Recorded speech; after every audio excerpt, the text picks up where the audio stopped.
Welcome to Coffee, Eggs and Inspiration. In this video I'm going to take you on a tour of the medieval town of Valbonne in the south of France. Let's go.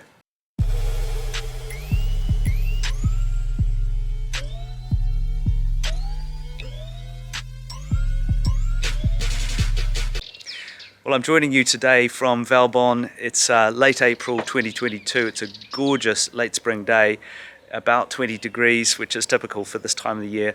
Amazingly clear skies. You can hear the birds chirping in the background. It's hot, the sun is on my face, and this is what the Cote is known for. And we're lucky enough to have a place down here that we use for holidays, and also we rent when we're not here.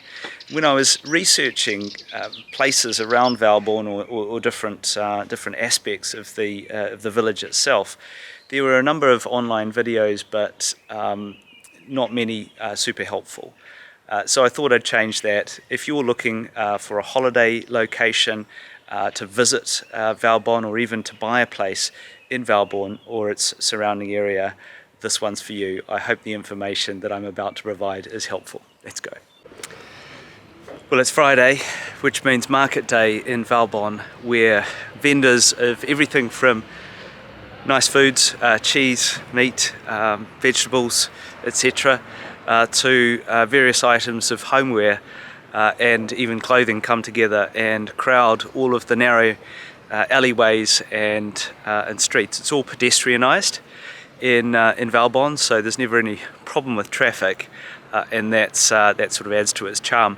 I'm standing in one of the car parks. Virtually never a car park here. I've got a little motor scooter, so no problem getting a park with that. But with cars, the best option is to use the car park on the other side of the village, which is essentially a big dusty area that lots of people park in. Anyway, let's go.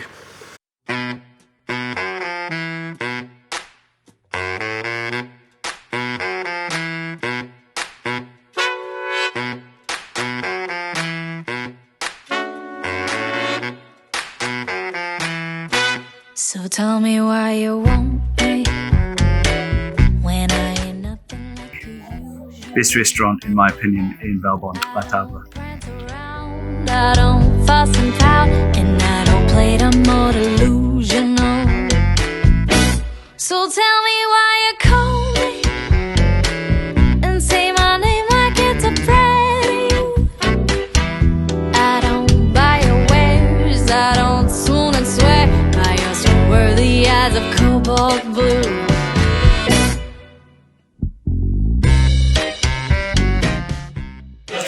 So standing here in Café des Arcades, which is one of many restaurants in Valbonne, probably the most famous one, and I understand it may be the biggest in the area in terms of the number of seats it's got. There's a massive terrace that you can see behind me, and it fits, I don't know quite how many exactly, but many. Great place for coffee in the sun, which is what I've just had, or for lunch or dinner, particularly al fresco in the summer months.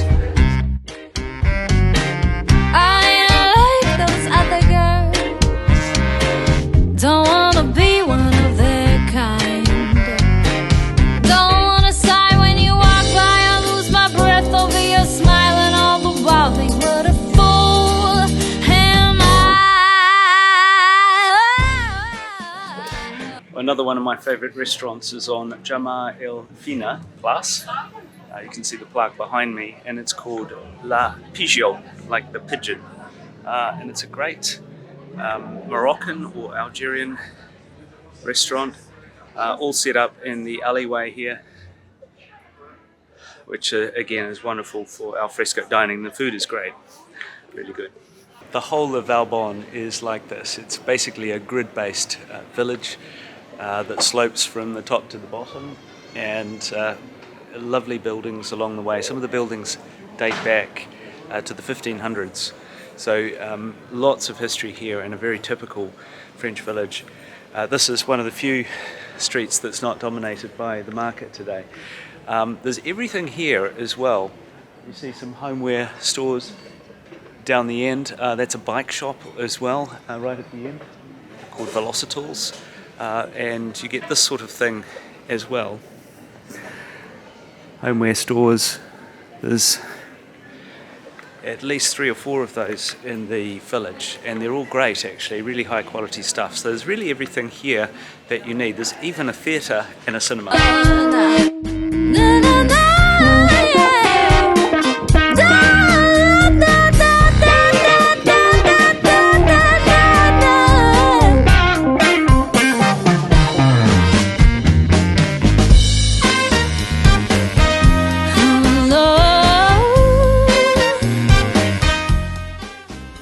Another one of my favourite restaurants, the Bistro De Somalia. You can see the sign there behind me up there. Wonderful little local restaurant, also set up for al fresco dining, but there's a good interior for the winter months.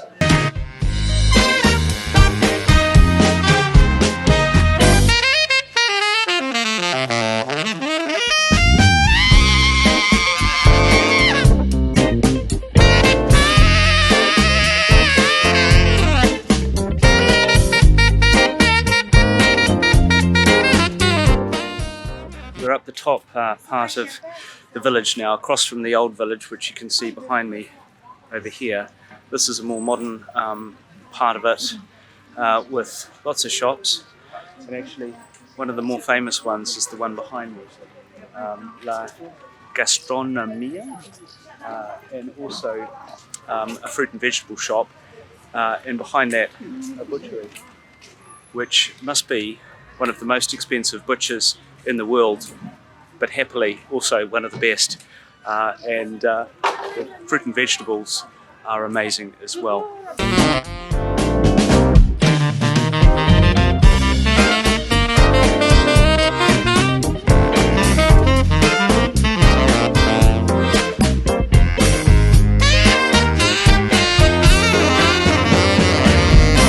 So tell me why you love me when I treat you like a crime. Well, I'm down the bottom of the village now, and this green area, which is just next to the town hall behind me and the church over here, is often used for live music. Well, this is the other car park I was referring to earlier. As you can see, absolutely chock-a-block on market day here on Friday, and always easy to park. There's a little bit of a walk across to the village. You can see it behind me over here, but also a great view of the surrounding area. You've got these sort of hills surrounding it, hence Valbonne Valley, nice valley, and Valbonne sort of sits nestled, unlike some of the other towns. It's not on a hill. A lot of the villas are on the hill overlooking the town. And that's what makes it, one of the things that makes it unique. Down behind me here, a boulodrome where the locals come to play petanque every night, and there's a little river running through the area down there as well. Wonderful. And finally down the bottom, a cinema, and just around from that, a theatre for live music. So if you haven't been to Valbonne, I highly recommend it. You won't regret it, whether it's just for a day out, wander around a medieval village that's typical of the region, a nice dinner out, a holiday, or even a more permanent base. You won't regret it. Valbonne absolutely rocks. I hope you enjoyed that.